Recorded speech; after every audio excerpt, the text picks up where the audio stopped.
19 Mei mobil gua ditabrak truk pada saat nyetir sendiri, pengen ada buka puasa bareng di di Bekasi, dan pas ditabrak gue nggak sadar, tapi bokap yang gue telepon pertama langsung nyeletuk, kayaknya ada yang target lu ya.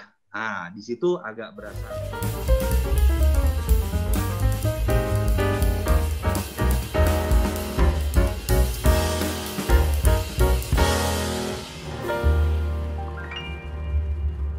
Mas Toto, waktu Mas Toto sempat jadi target tuh, waktu itu target pembunuhan itu, Yes. di antara tokoh nasional lain, lo merasa nggak ada suatu kebanggaan sendiri gitu?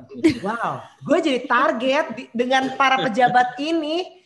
Kalau gue jadi masukin resume, Mas, itu gila, gue jadi target, men, gitu. Lo ada rasa seperti itu nggak, Mas? Atau lo malah takut gitu? Rasanya baru muncul pasti setelah kondisi aman ya. Aha. Jadi gue ya pada saat tahu pertama kali, jujur gue nggak takut pribadi sama sekali. Tapi gue terus terang kepikiran keluarga, itu normal ya. Orang yang udah berkeluarga langsung kepikiran keluarga. Kok kayak ngebawa-bawa keselamatan keluarga gue karena sikap yang gue ambil. Karena tanda kutip kesongongan mungkin dalam sikap gue berpolitik yang sebagian orang nggak suka gitu ya. Atau sikap keras gue berpolitik. Pada saat itu sebetulnya kan baru diumumin, inget banget, gue tanggal 11 Juni konferensi pers resmi oleh tersangka-tersangkanya. Kaget banget tuh, gue lagi dalam perjalanan terbang liburan dari Osaka ke Korea. Iya, lo lagi di Jepang tuh, aku inget banget tuh. Yes. Jadi orang bilang kabur. Oh, kabur gimana? Orang beli tiketnya udah 4 bulan sebelumnya. Kalau kabur beli tiketnya mahal, enak aja. Jadi emang udah niat liburan. Pas Jepang turun mendarat, kan kita WhatsApp semua mati tuh. Buka HP, WhatsApp, tiba-tiba ratusan WhatsApp masuk. Kaget, tiba-tiba orang nanya, lu mau dibunuh? Wah, kaget juga. Kagetnya karena terus terang kepolisian tadinya nggak pernah komunikasi akan konferensi pers sedetail itu. Kalau gua pribadinya sendiri udah tahu sebenarnya dari tanggal 1 Mei. 17 April kan pemilu, 1 Mei itu udah dikasih tahu karena saat itu Carta didatengin sama orang yang pengen ngedemo. Malam itu juga gue datengin karena emosi lah gitu kan, pengen tahu siapa yang mau ngedemo segala macem. Tiba-tiba didatengin sama Kadensus 88, ditelepon dan diceritain walaupun nggak detail. Pada titik itu sempat agak percaya nggak percaya, paling mikirnya ya udahlah orang ngancem-ngancem doang. Walaupun memang dari 17 April zaman-zaman quick count itu puluhan tiap hari yang telepon dan WhatsApp dengan bahasanya memang udah ngancem sampai mau ngebunuh dan segala macam. Tapi agak gua anggap enteng ya, bukan enteng. Gua anggap angin lalu orang ngancem pendukung yang kecewa saja tapi tidak serius.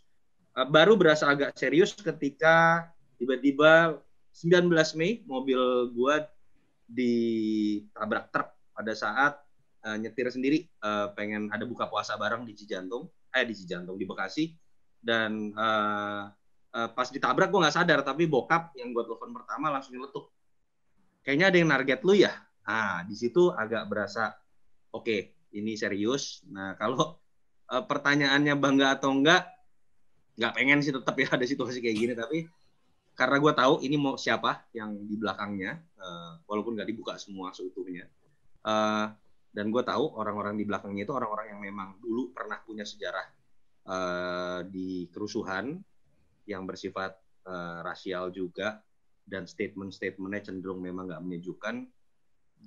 Gue bangga gue dimusuhin dan pengen dihancurkan oleh orang-orang seperti ini, orang-orang rasis, orang-orang yang nggak setuju dengan perbedaan, orang-orang yang ingin mematikan orang ketika berbeda pendapat, merasa dirinya berkuasa, karena memang itu yang menurut gue jadi musuh utama gue ketika gue berprinsip masuk ke dalam dunia politik. So, itunya sih yang bikin bangga. Masih ada nggak yang ngancem dan paling parah? Apakah itu yang truk itu? Atau ada yang lebih? Kalau setelah 22 Mei kan ketangkap tuh 22 Mei. Ya. Ditelepon sama gue ditelepon langsung sama Pak Tito Karnavian yang akhirnya baru mau cerita detail pada saat 22 Mei bahwa memang sampai pengen ngebunuh. Demo itu rencana awal dari skenario untuk membunuh dan segala macam gitu. Tapi setelah itu apakah pernah setelah kasusnya terungkap apakah pernah ada ancaman lagi? Paling di sosmed sih, tapi ancamannya lebih ke arah ngata-ngatain gua iniin lo, gua ituin lo, tapi nggak seserius pasca quick count 17 April. Kalau itu memang kelihatan sistematis dan ada yang gerakin, bukan organik dari para pendukung kelompok tertentu yang nggak terima kekalahan. Jadi more than that memang sistematis saat itu. Kalau sekarang lebih ke arah lanjutan dari 2014, 2017, orang-orang rasis yang mungkin pada saat gua kritik sosok tertentu, mereka langsung reaktif. Oke, ini aku penasaran sih, dan aku nggak pernah nanya langsung nih ke Mas Toto. And aku harap Mas Toto nggak apa-apa ya aku nanya ini.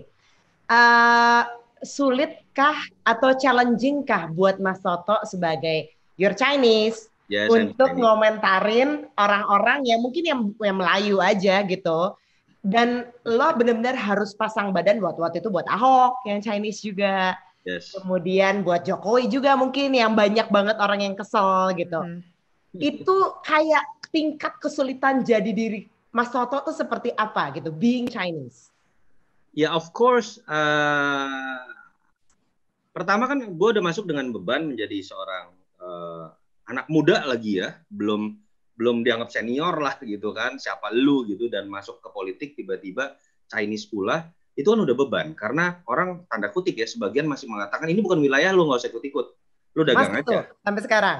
Sampai sekarang lu balik ke Glodok aja deh gitu kan, lu mendingan jualan TV aja di Glodok gitu kan misalnya.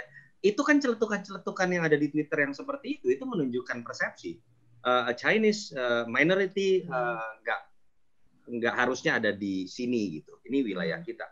Bahkan kan celetukannya, udahlah lu kan udah menang secara ekonomi nih, jangan politik lu ambil juga. Itu kan banyak kritik seperti itu terjadi kepada Ahok juga misalnya. Orang merasa lu kaum lu udah menang di ekonomi misalnya, lalu sekarang lu pengen kuasain juga politik karena dominannya seorang Ahok ya dengan gaya komunikasi dan segala macam.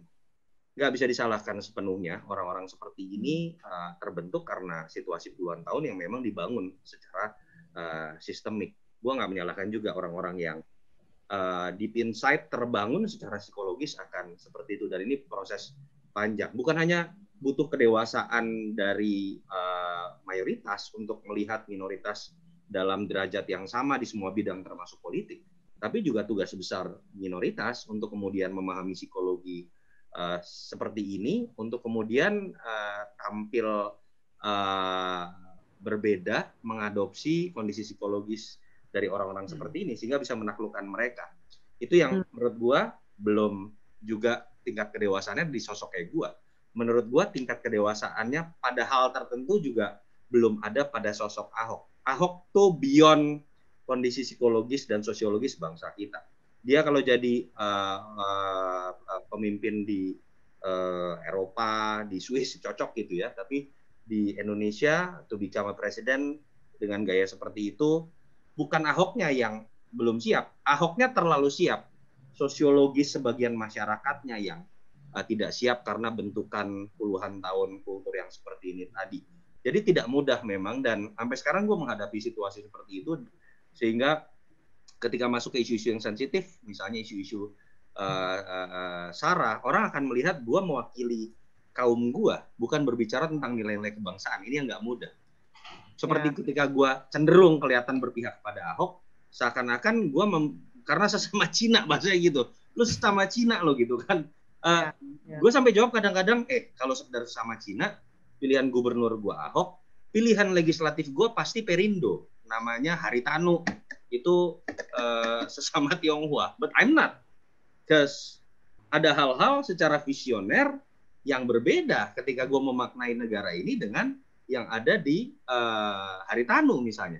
Tapi kebetulan banyak yang sama yang bisa gue apresiasi dari apa yang dilakukan Ahok sebagai seorang politisi, mau dia seorang Melayu pun, India, Arab, atau dia Chinese, gue akan respect terhadap beberapa hal yang dia lakukan gitu, not because of dia menjadi Cina. Nah, balik lagi tadi kalau misalnya apa sih yang gue lakukan dalam keberpihakan gue terhadap Ahok dengan Jokowi, terus terang banyak hal yang menurut gue kurang juga dari Ahok dengan Jokowi ya, dengan kepemimpinan mereka. Tapi jelas dalam pertarungan Pilpres 2014 dan 2019 dan 2017 ada kelompok dan ada hal yang gue bisa definisikan harus gue lawan dan tidak boleh gue dukung. Apa itu?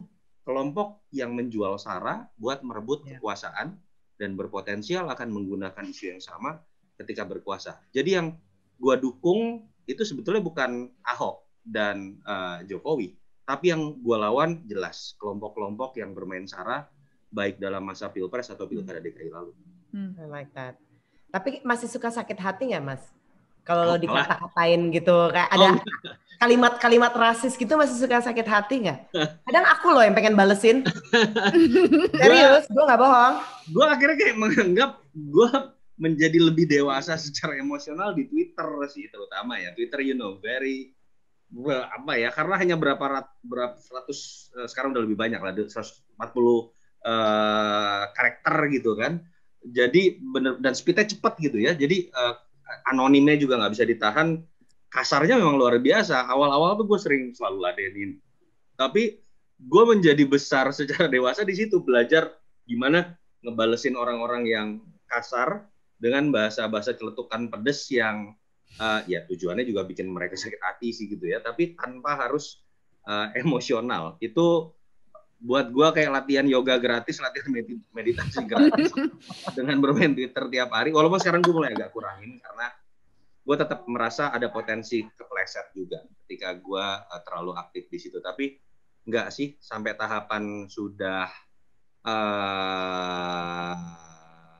menganggap angin lalu hal-hal yang sifatnya kayak misalnya rasis dan segala macam. Tapi gue biasanya akan ladenin keras kalau ada yang dengan mudah mengatakan survei abal-abal atau kemudian lo surveinya dibuat-buat. Karena buat gue itu bukan menghina gue, itu menghina metodologi, ilmu, dan kerja anak-anak di lapangan. Nggak tahu lo mereka survei beneran tuh setengah mati. Yang namanya surveyor gue pernah ada yang kena bacok, diusir, dan kecelakaan, menggapai daerah-daerah yang susahnya setengah mati, dan memang menyakitkan ketika tahu ada lembaga survei yang bisa ajaib nyulap tiba-tiba kertasnya ada isinya. Itu buat gue belakangan lebih jadi hal yang akan gue ladenin kalau itu diprovokasi di sosmed. Mas Toto, yes. Ini ada pertanyaan nih dari Anggita Leviastuti. Mas Toto, ada saran untuk kami yang tidak berminat sama sekali dengan